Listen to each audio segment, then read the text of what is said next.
നമസ്കാരം. പ്രൈം ന്യൂസിലേക്ക് സ്വാഗതം. പ്രധാന വാർത്തകൾ. തീവ്രവാദ രാജ്യവിരുദ്ധ ശക്തികൾ വയനാട് ഒളിത്താവളമാക്കുന്നതിനെതിരെ ജാഗ്രത പുലർത്തണമെന്ന് മുഖ്യമന്ത്രി പിണറായി വിജയൻ. രാത്രിയാത്രാ നിരോധനം നീക്കുന്നതിന് കർണാടകയുമായി മന്ത്രിതല ചർച്ച നടത്തും. ഗോത്രബന്ധു ഗോത്രജീവിക പദ്ധതികൾക്ക് തുടക്കം. ജില്ലയിൽ സ്വകാര്യ ബസ് തൊഴിലാളികൾ അനിശ്ചിതകാല പണിമുടക്കിൽ. ബസ് ഉടമകളും സമരത്തിൽ. സമരം യാത്രക്കാരെ വലച്ചു. മുഴുവൻ ഷെഡ്യൂളുകളുമായി KSRTC സജീവം. പ്രൊഫഷണൽ കോഴ്സുകളിലേക്ക് വിദ്യാർത്ഥികളെ ചാക്കിടാൻ ഏജന്റുമാർ. ചാക്കിടുന്നത് അന്യസംസ്ഥാന കോളേജുകൾക്ക് വേണ്ടി. ഇന്ന് ലോക പരിസ്ഥിതി ദിനം. വൃക്ഷത്തൈ നടിയിൽ പൊടിപൂരം. നിയന്ത്രണമില്ലാതെ പ്രകൃതിയെ ചൂഷണം ചെയ്താൽ കാളവണ്ടി യുഗത്തിലേക്ക് തിരിച്ചു പോകേണ്ടി വരുമെന്ന് മന്ത്രി KT ജലീൽ.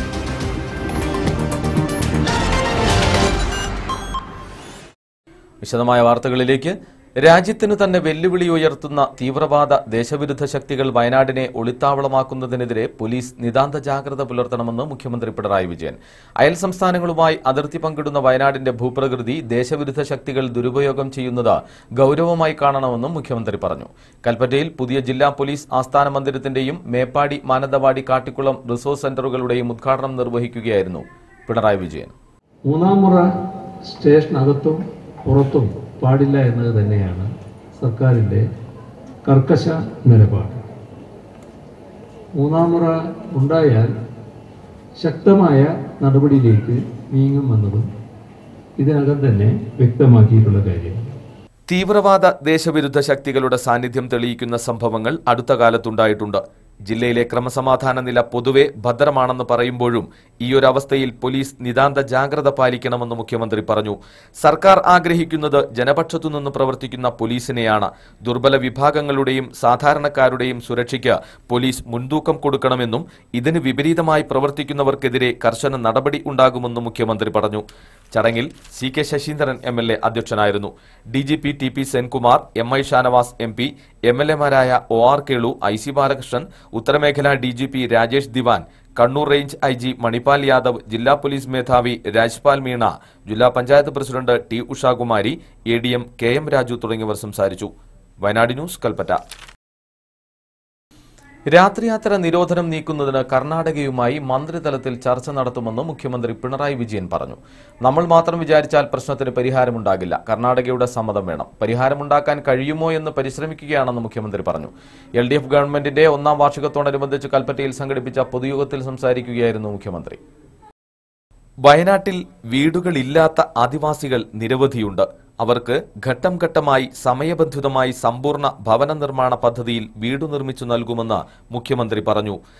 ആദിവാസി കുടുംബങ്ങൾ നല്ലതുപോലെ വീടില്ലാത്തവരായി കഴിയുന്നവരാണ്. അവർക്കൊക്കെ സമയബന്ധിതമായി വീട് നിർമ്മിച്ചു കൊടുക്കുക തന്നെയാണ് ഉദ്ദേശം. ഇനി വീടില്ലാത്തവർ നമ്മുടെ നാട്ടിൽ ഉണ്ടാകാൻ പാടില്ല. എല്ലാവർക്കും വീട്, ഇതാണ് ഉദ്ദേശിക്കുന്നത്. സമ്പൂർണ്ണ ഭവന നിർമ്മാണ പദ്ധതി. സംസ്ഥാനത്തെ റെയിൽവേ പദ്ധതികൾ നടപ്പാക്കാൻ കേന്ദ്ര സംസ്ഥാന ഗവൺമെന്റുകൾ 51:49 എന്ന അനുപാതത്തിൽ സാമ്പത്തിക പങ്കാളിത്തം വഹിക്കാൻ കമ്പനി രൂപീകരിച്ചിട്ടുണ്ട്. നഞ്ചൻകോട് നിലമ്പൂർ പാതയെക്കുറിച്ച് സംസ്ഥാന ചീഫ് സെക്രട്ടറി കർണാടകയുമായി സംസാരിച്ചു. അവർക്ക് പദ്ധതിയോട് യോജിപ്പില്ല. ഇതിനർത്ഥം നമ്മൾ പദ്ധതി ഉപേക്ഷിച്ചു എന്നല്ല. കർണാടകയെ യോജിപ്പിലേക്ക് കൊണ്ടുവരാനാണ് പരിശ്രമിക്കുന്നതെന്ന് മുഖ്യമന്ത്രി പറഞ്ഞു. ഇപ്പൊ അവർക്ക് അതിനോട് യോജിപ്പില്ല. അതുകൊണ്ട് നമ്മളത് ഉപേക്ഷിക്കുകയല്ല, നമ്മൾ വീണ്ടും ശ്രമം നടത്തുകയാണ്. അവരെ യോജിപ്പിലേക്ക് കൊണ്ടുവരാനുള്ള ശ്രമം നടത്താനാണ് നമ്മൾ ശ്രമിക്കുന്നത്. സിംഗപ്പൂരിൽ നിന്നും മറ്റും റബ്ബർ ഇറക്കുമതി ചെയ്തതുപോലെ കുരുമുളകും ഇറക്കുമതി ചെയ്യുന്ന കേന്ദ്ര സമീപനം റബ്ബറിനും കുരുമുളകിനും ഇരുട്ടടിയായെന്ന് പിണറായി പറഞ്ഞു. ഇപ്പോഴാണെങ്കിൽ നേരത്തെ റബ്ബറിന് പറ്റിയതുപോലെ കുരുമുളകിനും കേന്ദ്ര ഗവൺമെന്റ് നിലപാടിന്റെ ഭാഗമായി അടിപറ്റിയിട്ടുണ്ട്. നല്ല വില റബ്ബർ കുരുമുളകിനുണ്ടായിരുന്നുവെങ്കിൽ ഇപ്പൊ അത് ഒറ്റയടിക്ക് താഴോട്ട് പോകുക. 80, 85, 90 ഉറുപ്പികൾക്ക് കിട്ടിയ സ്ഥാനത്ത് ഇപ്പൊ 40, 45 ചുരുങ്ങുന്ന നിലമാണ്. ഈ ചുരുക്കം എന്തുകൊണ്ടാണ്? നമ്മുടെ നാട്ടിൽ കുരുമുളകുണ്ട്. എന്നാൽ ആ കുരുമുളകിന്റെ നാട്ടിലേക്ക് ശ്രീലങ്കയിൽ നിന്നും മറ്റു കുരുമുളക് ഇങ്ങോട്ട് ഇറക്കാൻ സൗകര്യം കൊടുത്തിരിക്കുകയാണ്. വയനാട് ന്യൂസ്, കൽപ്പറ്റ. ആദിവാസി വിദ്യാർത്ഥികളുടെ കൊഴിഞ്ഞുപോക്ക് തടയാൻ വയനാട്ടിലെ വിദ്യാലയങ്ങളിൽ 240 മെന്റർ ടീച്ചർമാരെ നിയമിച്ചെന്ന് മുഖ്യമന്ത്രി. വീട്ടിലെ സാഹചര്യം തന്നെ സ്കൂളിലും ആദിവാസി കുട്ടികൾക്ക് ലഭ്യമാക്കുന്നതിന് ലക്ഷ്യമിടുന്ന ഗോത്രബന്ധു പദ്ധതി കൽപ്പറ്റയിൽ ഉദ്ഘാടനം ചെയ്യുകയായിരുന്നു മുഖ്യമന്ത്രി. ലോകത്തിനാകെ മാതൃകയായ പദ്ധതിയാണ് പട്ടികവർഗ വകുപ്പ് നടപ്പാക്കുന്നത്. TTCയും B.Edും കഴിഞ്ഞ 240 ചെറുപ്പക്കാർക്ക് തൊഴിൽ നൽകാൻ പദ്ധതിക്ക് കഴിഞ്ഞു. 21,900 രൂപയാണ് മെന്റർ ടീച്ചർമാർക്ക് പ്രതിമാസ വേതനം നൽകുന്നത്. വീട്ടിൽ ഗോത്രഭാഷ മാത്രം ശീലിച്ച കുട്ടികൾ സ്കൂളിലെത്തുമ്പോൾ മറ്റു കുട്ടികളും അധ്യാപകരുമായി സംസാരിക്കാൻ ഭാഷ തടസ്സമാകുന്നുണ്ട്. ഇതാണ് കൊഴിഞ്ഞുപോക്കിന് കാരണം. അവരുടെ ഭാഷയിൽ സംസാരിക്കുന്ന അധ്യാപകർ വരുന്നതോടെ സാഹചര്യങ്ങൾ മെച്ചപ്പെടും. പണിയ, അടിയ, കാട്ടുനായ്ക്ക വിഭാഗത്തിൽ നിന്നുള്ളവർക്ക് പ്രത്യേക പരിഗണന നൽകിയാണ് മെന്റർ ടീച്ചർ നിയമനമെന്ന് ചടങ്ങിൽ അധ്യക്ഷനായിരുന്ന മന്ത്രി AK ബാലൻ പറഞ്ഞു. ആദിവാസി വിഭാഗത്തിൽപ്പെട്ട 1300ഓളം പേർക്ക് കെട്ടിട നിർമ്മാണ രംഗത്ത് പരിശീലനവും തൊഴിലും നൽകുന്ന ഗോത്രജീവിക പദ്ധതിയും ചടങ്ങിൽ മുഖ്യമന്ത്രി ഉദ്ഘാടനം ചെയ്തു. പുതിയ പദ്ധതികൾ എന്തുകൊണ്ടും ശ്രദ്ധേയമായ ഒരു പദ്ധതിയാണ്. കേരളത്തിലെ അടിസ്ഥാന വിഭാഗമായ പട്ടിക വർഗത്തിന് വേണ്ടി ഈ ഗവൺമെന്റ് കാര്യം. വയനാട് ന്യൂസ്, കൽപ്പറ്റ. ജില്ലയിൽ സ്വകാര്യ ബസ്സുകൾ അനിശ്ചിതകാല സമരത്തിൽ. ബസ് ഉടമകളും പണിമുടക്കിൽ. കൂലിഭത്ത വർധന നടപ്പാക്കാത്തതിൽ പ്രതിഷേധിച്ചാണ് സംയുക്ത ട്രേഡ് യൂണിയൻ നേതൃത്വത്തിൽ സ്വകാര്യ ബസ് തൊഴിലാളി പണിമുടക്ക്. സമരം യാത്രക്കാരെ വലച്ചു. പുൽപ്പള്ളിയിലെ സ്വകാര്യ ബസ് തൊഴിലാളികളുടെ സമരം ചർച്ച ചെയ്ത് തീർപ്പാക്കാനെത്തിയ ബസ് ഓപ്പറേറ്റേഴ്സ് അസോസിയേഷൻ ജില്ലാ ജനറൽ സെക്രട്ടറി സജി ചീങ്ങേരിയെ മർദ്ദിച്ച കേസിൽ പ്രതികളെ അറസ്റ്റ് ചെയ്യണമെന്നാവശ്യപ്പെട്ടാണ് സ്വകാര്യ ബസ് ഉടമകൾ അനിശ്ചിതകാലത്തേക്ക് സർവീസുകൾ നിർത്തിവെച്ചത്. പ്രിയദർശിനി ട്രാൻസ്പോർട്ട് കോർപ്പറേഷന്റെ ചില സ്വകാര്യ ബസ്സുകൾ മാത്രമാണ് മാനന്തവാടിയിൽ നിന്ന് സർവീസ് നടത്തുന്നത്. ജില്ലയിലെ മുഴുവൻ വിദ്യാലയങ്ങളും തുറക്കുന്ന ദിവസം തന്നെ സ്വകാര്യ ബസ്സുകൾ സർവീസ് മുടക്കിയത് വിദ്യാർത്ഥികളെയും യാത്രക്കാരെയും ഒരുപോലെ ദുരിതത്തിലാക്കി. സ്വകാര്യ ബസ്സുകൾ കൂടുതലായി സർവീസ് നടത്തിയിരുന്ന റൂട്ടുകളിലാണ് യാത്രാ ദുരിതം കൂടുതൽ. ബത്തേരിയിലും മാനന്തവാടിയിലും കൽപ്പറ്റയിലും ജീപ്പുകളും ടാക്സികളും സമാന്തര സർവീസുമായി യാത്രക്കാരുടെ സഹായത്തിനെത്തി. ബത്തേരി പഞ്ചായത്ത് സ്റ്റാൻഡിൽ സ്വകാര്യ ബസ്സുകളുടെ അഭാവത്തിൽ ജീപ്പുകളിലും KSRTC ബസ്സുകളിലും ഇടിച്ചുകയറിയാണ് യാത്രക്കാർ സഞ്ചരിച്ചത്. മാനന്തവാടി സ്റ്റാൻഡിലും സ്ഥിതി വ്യത്യസ്തമായിരുന്നില്ല. News team, Wayanad news. സ്വകാര്യ ബസ് സമര സാഹചര്യം കണക്കിലെടുത്ത് യാത്രക്കാരെ സഹായിക്കാൻ KSRTC വിപുലമായ ക്രമീകരണങ്ങൾ ഏർപ്പെടുത്തി. അറ്റകുറ്റപ്പണികൾ തീർത്ത് എല്ലാ ബസ്സുകളും രംഗത്തിറക്കി മുഴുവൻ ഷെഡ്യൂളുകളും ഓപ്പറേറ്റ് ചെയ്യുന്നതായി KSRTC അധികൃതർ അറിയിച്ചു. കണ്ടക്ടർമാരുടെ കുറവ് കാരണം കൂടുതൽ സർവീസുകൾ ഓപ്പറേറ്റ് ചെയ്യാൻ കഴിയുന്നില്ലെന്നും ജില്ലാ ഡിപ്പോ അധികൃതർ വയനാട് ന്യൂസിനോട് പറഞ്ഞു. മാനന്തവാടി ഡിപ്പോയിലെ 89 ബസ്സുകളും ബത്തേരി ഡിപ്പോയിലെ 94 ബസ്സുകളും കൽപ്പറ്റ ഡിപ്പോയിലെ 37 ബസ്സുകളും ഇന്ന് സർവീസ് നടത്തിയതായി KSRTC കൽപ്പറ്റ ജില്ലാ അധികൃതർ പറഞ്ഞു. ഇൻസ്പെക്ടർമാരെ മുഴുവൻ പോയിന്റ് ഡ്യൂട്ടിക്ക് നിയോഗിച്ചിട്ടുണ്ട്. ബസ്സുകൾ കൺവോയ്സ് ഓടാതിരിക്കാൻ ഡിപ്പോകളിൽ സമയം ക്രമീകരിച്ചാണ് സർവീസ് നടത്തുന്നത്. വയനാട്ടിലെ 3 ഡിപ്പോകളിലെ സർവീസുകൾക്ക് പുറമെ കോഴിക്കോട് ഡിപ്പോയിലെ 5 ബസ്സുകൾ സുൽത്താൻ ബത്തേരി, മാനന്തവാടി റൂട്ടുകളിൽ പ്രത്യേക സർവീസ് നടത്തുന്നുണ്ട്. മാനന്തവാടി കോഴിക്കോട്, ബത്തേരി കോഴിക്കോട് റൂട്ടിലെ ചില ബസ്സുകൾ ജില്ലയ്ക്കകത്ത് ഷട്ടിൽ ട്രിപ്പുകളായി ഉപയോഗിക്കുന്നതായും അധികൃതർ പറഞ്ഞു. സർവീസ് നടത്തുന്ന മിക്ക KSRTC ബസ്സുകളിലും അഭൂതപൂർവമായ ജനത്തിരക്കാണ് അനുഭവപ്പെടുന്നത്.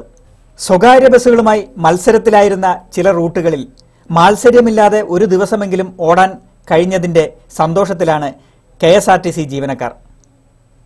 News team, Wayanad news. വാർത്തകൾ തുടരുന്നു. പ്രൊഫഷണൽ കോഴ്സുകളിലേക്ക് വിദ്യാർത്ഥികളെ ചാക്കിട്ട് പിടിക്കാൻ അന്യസംസ്ഥാന ഏജന്റുമാർ വയനാട്ടിലും സജീവം. +2 ഫലം വന്നതിന് പിന്നാലെ കർണാടക, തമിഴ്നാട്, പോണ്ടിച്ചേരി സംസ്ഥാനങ്ങളിലെ വിവിധ മാനേജ്മെന്റ് കോളേജുകളുടെ ഏജന്റുമാരാണ് വയനാട്ടിലും സജീവമായത്. അന്യസംസ്ഥാനത്ത് വിവിധ പ്രൊഫഷണൽ കോഴ്സുകൾക്ക് അഡ്മിഷൻ തരപ്പെടുത്തി നൽകാമെന്ന വാഗ്ദാനം നൽകിയാണ് രക്ഷിതാക്കളെയും വിദ്യാർത്ഥികളെയും ഇവർ സമീപിക്കുന്നത്. ഇടുക്കി, കോട്ടയം, പത്തനംതിട്ട, തൃശൂർ, മലപ്പുറം, കോഴിക്കോട്, വയനാട്, കണ്ണൂർ ജില്ലകളിലെ മലയോര മേഖലകൾ കേന്ദ്രീകരിച്ചാണ് ഇവരുടെ പ്രവർത്തനം. വിവിധ പാരാമെഡിക്കൽ, എഞ്ചിനീയറിംഗ് കോഴ്സുകൾക്ക് സീറ്റുകൾ ലഭിക്കുമെന്ന് പറഞ്ഞാണ് തട്ടിപ്പ്. ചില ഏജന്റുമാർക്ക് വിദ്യാർത്ഥികളുടെ അഡ്രസ്സും പേരും നൽകുന്നതിന് അഡ്മിഷൻ തരപ്പെടുത്തി നൽകുന്നതിനും കമ്മീഷൻ നൽകുന്നുണ്ട്. വിദ്യാർത്ഥികൾ അഡ്മിഷൻ എടുക്കുന്നതിന് ബാങ്ക് ലോൺ വരെ ഇവർ തരപ്പെടുത്തി നൽകുമെന്നും പറയുന്നു. പ്രധാനപ്പെട്ട നഗരങ്ങളിൽ ഓഫീസ് സ്ഥാപിച്ചും പരസ്യം നൽകിയും ഇവർ വിശ്വസ്തത ഉറപ്പുവരുത്തുന്നുണ്ട്. ഇവരുടെ വാഗ്ദാനം കേട്ടുപോയി അന്യസംസ്ഥാനത്ത് അഡ്മിഷൻ നേടിയ പല വിദ്യാർത്ഥികളും ചതിയിൽപ്പെടുന്നത് നിത്യസംഭവമാണ്. ചിലപ്പോൾ കോഴ്സിന് അംഗീകാരമുണ്ടാകില്ല, അല്ലെങ്കിൽ കോളേജിന് അംഗീകാരമുണ്ടാകില്ല. ഇങ്ങനെ എത്തിപ്പെടുന്ന വിദ്യാർത്ഥികൾക്ക് പലവിധ പീഡനങ്ങളും ഏൽക്കേണ്ടി വരുന്നുണ്ട്. വിവിധ കോഴ്സുകൾക്ക് ഇടനിലക്കാർ 2 മുതൽ 5 ലക്ഷം രൂപ വരെയാണ് വാങ്ങുന്നത്. കേരളത്തിൽ അന്യസംസ്ഥാന വിദ്യാഭ്യാസ കച്ചവടക്കാരെ നിയന്ത്രിക്കണമെന്ന ആവശ്യം ശക്തമാണ്. ഇത്തരത്തിൽ അഡ്മിഷൻ കിട്ടി പഠനം തുടങ്ങിക്കഴിയുമ്പോൾ മാത്രമാണ് ചതിയിൽപ്പെട്ട വിവരം വിദ്യാർത്ഥികൾ അറിയുന്നത്. ബിജു കിഴക്കടം, വയനാട് ന്യൂസ്, മാനന്തവാടി. വന്യമൃഗശല്യത്താൽ പൊറുതിമുട്ടി പയ്യമ്പള്ളി, പടമല, ചാലിഗദ്ദ നിവാസികൾ. ഏക്കറുകണക്കിന് കൃഷിയാണ് വന്യമൃഗങ്ങൾ നശിപ്പിച്ചത്. വന്യമൃഗ ശല്യത്തിനെതിരെ പ്രക്ഷോഭത്തിനൊരുങ്ങുകയാണ് നാട്ടുകാർ. കഴിഞ്ഞ ദിവസം പ്രദേശത്ത് കൂട്ടമായി എത്തിയ വാനരപ്പടയാണ് വ്യാപകമായി നാശം വിതച്ചത്. മുളച്ചു പൊന്തിയ ഏക്കർ കണക്കിന് ഇഞ്ചിയാണ് വാനരപ്പട നശിപ്പിച്ചത്. പ്രദേശത്തെ മഞ്ഞാങ്കുഴിയിൽ വിശ്വംഭരൻ, ഉപ്പുതോട്ടത്തിൽ സണ്ണി ജോർജ്, വീക്കപ്പാറ ഷാജി, വീക്കപ്പാറ യാക്കോബ് എന്നിവരുടെ ഏക്കർ കണക്കിന് മുളച്ചു പൊന്തിയ ഇഞ്ചി വാനരപ്പട നശിപ്പിച്ചു. കൂടാതെ ആനയുടെയും പന്നിയുടെയും ശല്യം ഈ പ്രദേശത്ത് വർദ്ധിച്ചു വന്നതായി നാട്ടുകാർ പറയുന്നു. കഴിഞ്ഞ ഏതാനും മാസം മുമ്പ് പ്രദേശത്തിറങ്ങിയ കാട്ടാന പാറയ്ക്കൽ ശശിയെ ചവിട്ടിക്കൊന്നിരുന്നു. വൈകുന്നേരമായാൽ വന്യമൃഗങ്ങളെ ഭയന്ന് പുറത്തിറങ്ങാൻ കഴിയാത്ത സ്ഥിതിയാണ്. അടിയന്തരമായി ഫെൻസിംഗ് നടത്തി വന്യമൃഗശല്യത്തിൽ നിന്ന് പരിഹാരം കാണണമെന്നാണ് നാട്ടുകാരുടെ ആവശ്യം. 100ഓളം കുരങ്ങുകൾ വന്ന് ഈ കൃഷി നശിപ്പിച്ചിരിക്കുകയാണ്. ഇത് മാത്രമല്ല, ഇതിനോടടുത്ത് തന്നെയുള്ള മറ്റു പല ആളുകളുടെയും കൃഷി നശിപ്പിച്ചുകൊണ്ടിരിക്കുകയാണ്. വനം വകുപ്പിനെ ഞങ്ങൾ വിവരം അറിയിച്ചിട്ടുണ്ട്. അവർ വന്ന് നോക്കാമെന്ന് ഏറ്റിട്ടുണ്ട്. അപ്പോൾ ഇത്തരത്തിൽ ഈ കൃഷി നശിപ്പിക്കുന്നതിനെതിരെ വനം വകുപ്പിന്റെ ഭാഗത്തു നിന്ന് ഇതിനൊരു പ്രതിരോധ പ്രവർത്തനം എന്നുള്ള രീതിയിൽ ഞങ്ങൾക്ക് നിർദ്ദേശിക്കാനുള്ളത്, ഈ വാനരപ്പടയെ ഇവരുടെ വാച്ചർമാരെയും ഗാർഡുമാരെയും ഉപയോഗിച്ചുകൊണ്ട് ഈ ജനവാസമുള്ള സ്ഥലങ്ങളിൽ നിന്നും വനപ്രദേശത്തേക്ക് ഇവയെ ഓടിച്ചുവിട്ടാൽ ഇന്നാട്ടിലെ ജനങ്ങൾക്ക് നന്നായി കൃഷി ചെയ്യാനായിട്ട് സാധിക്കും. വയനാട് ന്യൂസ്, മാനന്തവാടി. വയനാടൻ കർഷകരിൽ പലരും നെൽകൃഷി കൈയൊഴിഞ്ഞെങ്കിലും നെല്ലു സൂക്ഷിപ്പ് ഉപകരണമായ വയനാടൻ കൊമ്മ ഇന്നും ചില തറവാടുകളിൽ ഒഴിഞ്ഞ കാഴ്ചപ്പണ്ടമായി ബാക്കിയിരിപ്പുണ്ട്. ചിരാൽ കല്ലിങ്കര ഇരട്ട പീടിയേക്കൽ ഐസക്കിന്റെ വീടിനകത്തുണ്ട് നൂറ്റാണ്ടുകൾ പഴക്കമുള്ള കൊമ്മ. കൂറ്റൻ പ്ലാവിന്റെ ഒറ്റത്തടി പൊഴിച്ചുണ്ടാക്കിയതാണ് ഈ അപൂർവ കൊമ്മ. കാലാവസ്ഥ, പരിസ്ഥിതി മാറ്റങ്ങളൊന്നും കൊമ്മയെ ബാധിച്ചിട്ടില്ല. വയനാട്ടിൽ 2 തരത്തിലുള്ള കൊമ്മയായിരുന്നു ഉപയോഗത്തിലുണ്ടായിരുന്നത്. ഈറ്റ കൊണ്ട് നിർമ്മിക്കുന്നതും വലിയ മരത്തടികൾ തുരന്ന് നിർമ്മിക്കുന്നതും. ഐസക് സൂക്ഷിച്ചിരിക്കുന്ന കൊമ്മ പ്ലാവിൻ തടിയിൽ നിർമ്മിച്ചതാണ്. പഴയ കണക്കനുസരിച്ച് 1 വണ്ടി നെല്ല് സംഭരിക്കാനുള്ള ശേഷി ഈ കൊമ്മയ്ക്കുണ്ട്. നൂറ്റാണ്ടുകൾക്ക് മുമ്പ് നിർമ്മിച്ചതാണ് ഇതെന്ന് പറയുന്നു. കൊമ്മയുടെ ചുവടിന് 4 അടി വ്യാസവും മുകൾ ഭാഗത്തിന് 6 അടി വ്യാസവുമുണ്ട്. 10 അടിയോളം ഉയരവുമുണ്ട്. ഒറ്റത്തടിയിലാണ് നിർമ്മാണം. പുതിയ തലമുറ നെല്ല് സൂക്ഷിച്ചിരുന്ന ഈ കൊമ്മകൾ കണ്ടിട്ട് പോലും ഉണ്ടാവില്ല. വിദ്യാർത്ഥികളടക്കം പലരും ഇത് കാണാൻ എത്താറുണ്ട്. പഴയ വസ്തുക്കളുടെ എക്സിബിഷൻ നടത്തുമ്പോൾ സംഘാടകർ ഇത് കൊണ്ടുപോകാറുണ്ട്. പോയ കാല കാർഷിക സംസ്കൃതിയുടെ അവശേഷിപ്പായി ഐസക്കിന്റെ വീട്ടിൽ നൂറ്റാണ്ടുകളെ അതിജീവിച്ച് കൊമ്മ ഇപ്പോഴും കാണാം.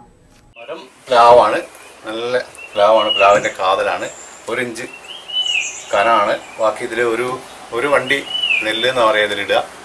നെല്ലിടുന്ന കൊമ്മയാണ്.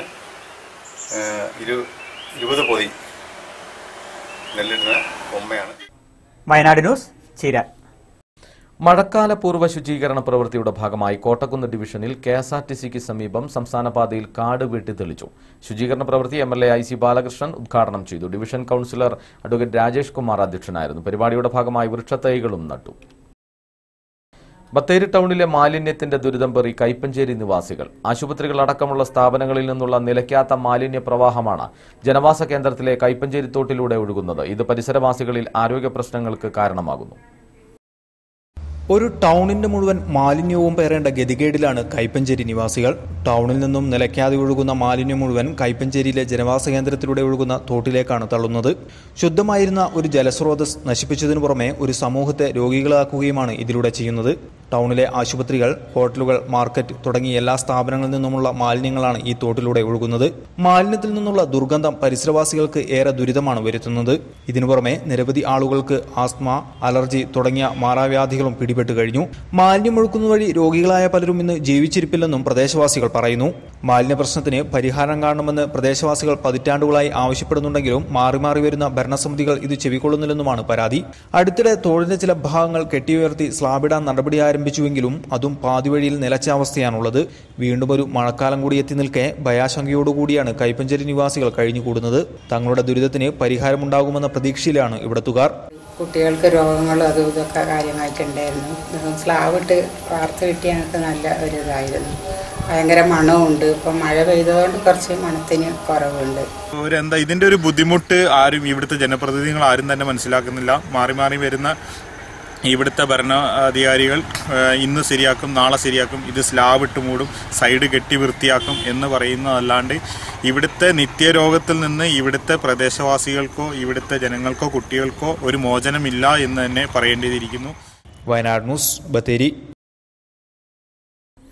ബത്തേരി കോട്ടക്കുന്ന് റെസിഡൻസ് അസോസിയേഷന്റെ നേതൃത്വത്തിൽ നടത്തുന്ന ഹരിത സൗന്ദര്യവൽക്കരണ പദ്ധതിയുടെ ഉദ്ഘാടനം വൃക്ഷത്തൈ നട്ട് മുനിസിപ്പൽ ചെയർപേഴ്സൺ CK സഹദേവൻ നിർവഹിച്ചു.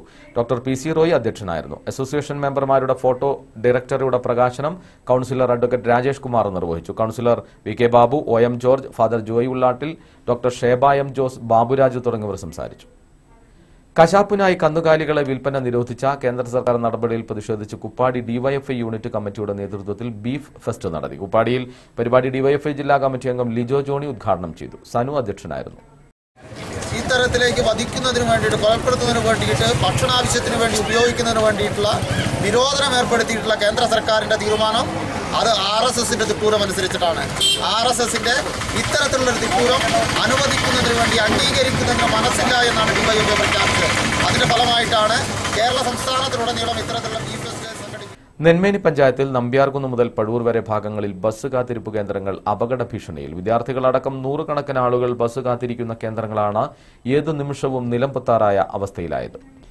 നെന്മേനി പഞ്ചായത്തിലെ നമ്പ്യാർകുന്ന്, ഈസ്റ്റ് ചീരാൽ, ചീരാൽ, ആശാരിപ്പടി, പണിക്കർപടി തുടങ്ങിയ സ്ഥലങ്ങളിലാണ് 2 പതിറ്റാണ്ടോളം പഴക്കമുള്ള ബസ് കാത്തിരിപ്പ് കേന്ദ്രങ്ങൾ പഴകി ദ്രവിച്ച് യാത്രക്കാർക്ക് ഭീഷണിയായി നിൽക്കുന്നത്. മേൽക്കൂര ദ്രവിച്ച് കമ്പികൾ വേർപെട്ട നിലയിലാണ് കാത്തിരിപ്പ് കേന്ദ്രങ്ങൾ. ബസ് കാത്തിരിക്കുന്നവരുടെ തലയിൽ സിമന്റ് കഷ്ണങ്ങൾ അടർന്നു വീഴുന്നതും പതിവാണ്. ഭിത്തികൾക്ക് തേപ്പുകൾ അടർന്ന് ബലക്ഷ്യം സംഭവിച്ചിട്ടുണ്ട്.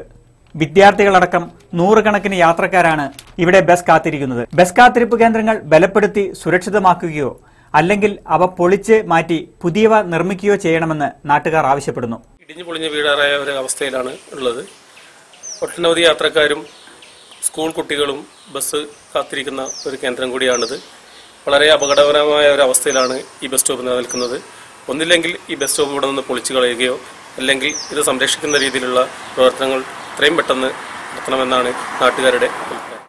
AP Shaji, Wayanad news, Cheeral. ഒരു ഇടവേള കൂടി. ഇന്ന് ലോക പരിസ്ഥിതി. ഒരു തൈ നടാം നമുക്കമ്മയ്ക്കു വേണ്ടി. ഇന്ന് ലോക പരിസ്ഥിതി ദിനം.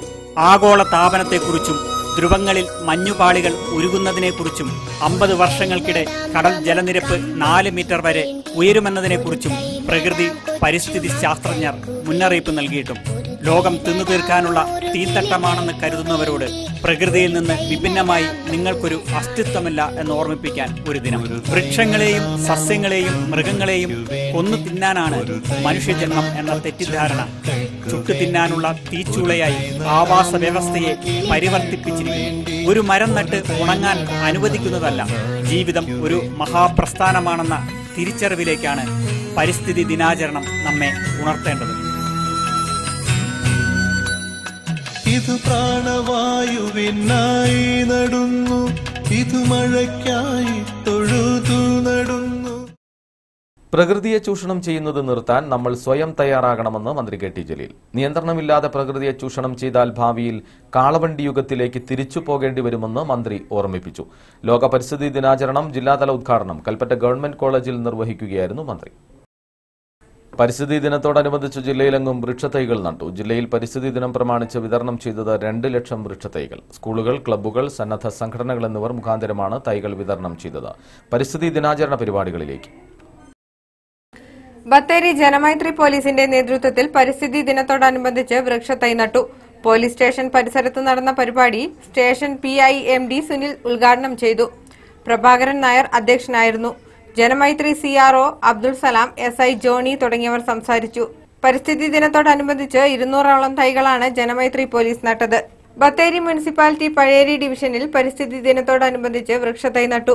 മദ്രസ പരിസരത്ത് നടന്ന തൈനടിയിൽ Kurichiad range officer V Ajay Ghosh ഉദ്ഘാടനം ചെയ്തു. നഗരസഭാ കൌൺസിലർ ബിന്ദു സുധീർ ബാബു അധ്യക്ഷയായിരുന്നു. ചടങ്ങിൽ നഗരസഭാ standing committee chairman Babu Abdurahiman മുഖ്യപ്രഭാഷണം നടത്തി. വേങ്ങൂർ കുരുമുളക് സമിതിയുടെ നേതൃത്വത്തിൽ പരിസ്ഥിതി ദിനത്തോടനുബന്ധിച്ച് വൃക്ഷത്തൈ നടിയിൽ നഗരസഭാ കൌൺസിലർ ബാബു അബ്ദുറഹിമാൻ ഉദ്ഘാടനം ചെയ്തു. സമിതി പ്രസിഡന്റ് രാമചന്ദ്രൻ അധ്യക്ഷനായിരുന്നു. AC തോമസ്, VP ജോസ് തുടങ്ങിയവർ സംസാരിച്ചു. പരിസ്ഥിതി ദിനത്തോടനുബന്ധിച്ച് വനം വകുപ്പിന്റെയും ഗ്രാമപഞ്ചായത്തിന്റെയും കുടുംബശ്രീയുടെയും നേതൃത്വത്തിൽ മൂഴിമല തോട്ടിൽ മുളം തൈകൾ നട്ടു. ചെതലയം റേഞ്ചർ സുനിൽകുമാർ വൃക്ഷത്തൈ നടിയിൽ ഉദ്ഘാടനം ചെയ്തു. ഗ്രാമപഞ്ചായത്ത് അംഗം സജി റജി അധ്യക്ഷനായിരുന്നു. ബാബു നമ്പുടാകം, അന്നക്കുട്ടി, മുസ്തഫ എന്നിവർ സംസാരിച്ചു. വനം വകുപ്പ് നൽകിയ 2000ഓളം തൈകളാണ് കുടുംബശ്രീ പ്രവർത്തകരുടെ നേതൃത്വത്തിൽ നട്ടത്. യൂത്ത് കോൺഗ്രസിന്റെ നേതൃത്വത്തിൽ ജില്ലയിലെ SSLC+2 പരീക്ഷകളിൽ A+ നേടിയ വിദ്യാർത്ഥികളുടെ വീടുകളിൽ ഓർമ്മമരം പദ്ധതിയിൽ പരിസ്ഥിതി ദിനത്തിന്റെ ഭാഗമായി വൃക്ഷത്തൈ നട്ടു. KPCC സെക്രട്ടറി KK അബ്രഹാം ഉദ്ഘാടനം ചെയ്തു. TS ദിലീപ് കുമാർ അധ്യക്ഷനായിരുന്നു. Siju Thottathil, Amal Chacko, KK Sajeevan, VT Thomas എന്നിവർ സംസാരിച്ചു. പരിസ്ഥിതി ദിനത്തിന്റെ ഭാഗമായി ജയശ്രീ ഹയർ സെക്കൻഡറി സ്കൂൾ ക്യാമ്പസിൽ സ്വാഭാവിക വനം പദ്ധതി ആരംഭിച്ചു. പരിസ്ഥിതി ദിനത്തിന്റെ ഭാഗമായി ക്യാമ്പസിന്റെ 2 ഏക്കർ സ്ഥലത്താണ് സ്വാഭാവിക വനം നിർമ്മിക്കുന്നത്. പദ്ധതിയുടെ ഭാഗമായി വിദ്യാർത്ഥികളും അധ്യാപകരും വൃക്ഷത്തൈ നട്ടു. Higher secondary principal KR Jayaraj ഉദ്ഘാടനം ചെയ്തു. റാണി വർഗീസ് അധ്യക്ഷയായിരുന്നു. KR ജയറാം, സാബു മഠത്തിൽ, PG ദിനേശ് കുമാർ, PV ഹരിദാസ് എന്നിവർ സംസാരിച്ചു. SFI ജില്ലാ കമ്മിറ്റിയുടെ നേതൃത്വത്തിൽ പുൽപ്പള്ളി ജയശ്രീ സ്കൂളിൽ നടത്തിയ ജില്ലയിലെ 25,000 മഴക്കുഴി പരിപാടിയുടെ ജില്ലാതല ഉദ്ഘാടനം പ്രശസ്ത നർത്തകി മൻസിയ VP നിർവഹിച്ചു. SFI ജില്ലാ സെക്രട്ടറി സോബിൻ ജെയിംസ് അധ്യക്ഷനായിരുന്നു. Muhammad Shafi, KR Jayaraj, Narayanan master, Nandu KS എന്നിവർ സംസാരിച്ചു. പരിസ്ഥിതി ദിനത്തിന്റെ ഭാഗമായി പുൽപ്പള്ളി ഗ്രാമപഞ്ചായത്തിന്റെയും കുടുംബശ്രീയുടെയും നേതൃത്വത്തിൽ പുൽപ്പള്ളി ടൗണിൽ ശുചീകരണ പ്രവൃത്തികൾ നടത്തി. പരിസ്ഥിതി സംരക്ഷണത്തിനൊപ്പം ശുചീകരണ പ്രവൃത്തികൾ നടത്തുക എന്ന സന്ദേശത്തിന്റെ ഭാഗമായിട്ടാണ് ശുചീകരണ പ്രവൃത്തികൾ നടത്തിയത്. ഗ്രാമപഞ്ചായത്ത് പ്രസിഡന്റ് ബിന്ദു പ്രകാശ് ഉദ്ഘാടനം ചെയ്തു. ഗ്രാമപഞ്ചായത്ത് വൈസ് പ്രസിഡന്റ് KJ പോൾ അധ്യക്ഷത വഹിച്ചു. ഗ്രാമപഞ്ചായത്ത് അംഗങ്ങളായ സിന്ധു ബാബു, അജിത് കുമാർ, മുഹമ്മദ് എന്നിവർ സംസാരിച്ചു. അമ്പലവയൽ സെന്റ് പോൾ CSI സഭയുടെ നേതൃത്വത്തിൽ വികാസ് കോളനിയിലെ 50ഓളം കുടുംബങ്ങൾക്ക് വീടുകളിൽ വൃക്ഷത്തൈ വിതരണവും വികാസ് കോളനി പ്രദേശത്ത് വൃക്ഷത്തൈ നടിയിലും സംഘടിപ്പിച്ചു. ചടങ്ങിൽ പള്ളി വികാരി റവറൻ ഷാജി അധ്യക്ഷനായിരുന്നു. ഹബി, ഷിനു, ഷാൻഡോ തുടങ്ങിയവർ സംസാരിച്ചു. അമ്പലവയൽ ഗവൺമെന്റ് ഹൈസ്കൂളിൽ പരിസ്ഥിതി ദിന കൂട്ടായ്മയും തൈ വിതരണവും നടന്നു. ബ്ലോക്ക് പഞ്ചായത്ത് പ്രസിഡന്റ് ലതാ ശശി ഉദ്ഘാടനം ചെയ്തു. സ്കൂളിൽ മഴക്കുഴികളും നിർമ്മിച്ചു. പ്രതിജ്ഞയും പരിസ്ഥിതി ദിന റാലിയും നടത്തി. ചടങ്ങിൽ അമ്പലവയൽ ഗ്രാമപഞ്ചായത്ത് പ്രസിഡന്റ് സീതാ വിജയൻ അധ്യക്ഷയായിരുന്നു. ജില്ലാ പഞ്ചായത്ത് മെമ്പർ കുഞ്ഞുമോൾ, സുബൈദ, ഗീതാരാജു, മോളി അശോക്, K ഷമീർ തുടങ്ങിയവർ സംസാരിച്ചു. ചീരാൽ AIP സ്കൂളിൽ പരിസ്ഥിതി ദിനത്തിൽ എല്ലാ വിദ്യാർത്ഥികൾക്കും ചെടികൾ വിതരണം ചെയ്തു. അധ്യാപകരും വിദ്യാർത്ഥികളും ചേർന്ന് സ്കൂൾ പരിസരത്ത് വൃക്ഷത്തൈകൾ നട്ടു. PTA president Surendran, headmistress Vijayakumari teacher എന്നിവർ സംസാരിച്ചു. വിവിധ ബ്യൂറോകൾക്കൊപ്പം ന്യൂസ് ഡെസ്ക് വയനാട് ന്യൂസ്. പരിസ്ഥിതി ദിനത്തോടനുബന്ധിച്ച് 25,000 വൃക്ഷത്തൈകൾ ജില്ലയിൽ നടുന്നതിന് SFI സംഘടിപ്പിച്ച പരിപാടിയുടെ ജില്ലാതല ഉദ്ഘാടനം മന്ത്രി KT ജലീൽ കൽപ്പറ്റയിൽ നിർവഹിച്ചു. വയനാട് ന്യൂസ് ഇനി മുതൽ യൂട്യൂബിലും ഫേസ്ബുക്കിലും ലഭിക്കും. യൂട്യൂബിൽ വയനാട് ന്യൂസ് ലഭിക്കാൻ youtube.com/user/വയനാട് വിഷൻ/വീഡിയോസ് എന്ന ലിങ്ക് ക്ലിക്ക് ചെയ്യുക. ഫേസ്ബുക്കിൽ വയനാട് ന്യൂസ് ലഭിക്കാൻ facebook.com/WV വയനാട് ന്യൂസ്. പ്രധാന വാർത്തകൾ വീണ്ടും. തീവ്രവാദ രാജ്യവിരുദ്ധ ശക്തികൾ വയനാട് ഒളിത്താവളമാക്കുന്നതിനെതിരെ ജാഗ്രത പുലർത്തണമെന്ന് മുഖ്യമന്ത്രി പിണറായി വിജയൻ. രാത്രിയാത്ര നിരോധനം നീക്കുന്നതിന് കർണാടകയുമായി മന്ത്രിതല ചർച്ച നടത്തും. ഗോത്രബന്ധു, ഗോത്രജീവിക പദ്ധതികൾക്ക് തുടക്കം. ജില്ലയിൽ സ്വകാര്യ ബസ് തൊഴിലാളികൾ അനിശ്ചിതകാല പണിമുടക്കിൽ. ബസ് ഉടമകളും സമരത്തിൽ. സമരം യാത്രക്കാരെ വലച്ചു. മുഴുവൻ ഷെഡ്യൂളുകളുമായി KSRTC സജീവം. പ്രൊഫഷണൽ കോഴ്സുകളിലേക്ക് വിദ്യാർത്ഥികളെ ചാക്കിടാൻ ഏജന്റുമാർ. ചാക്കിടുന്നത് അന്യസംസ്ഥാന കോളേജുകൾക്ക് വേണ്ടി. ഇന്ന് ലോക പരിസ്ഥിതി ദിനം. വൃക്ഷത്തൈ നടിയിൽ പൊടിപൂരം. നിയന്ത്രണമില്ലാതെ പ്രകൃതിയെ ചൂഷണം ചെയ്താൽ കാളവണ്ടി യുഗത്തിലേക്ക് തിരിച്ചു പോകേണ്ടി വരുമെന്ന് മന്ത്രി KT ജലീൽ.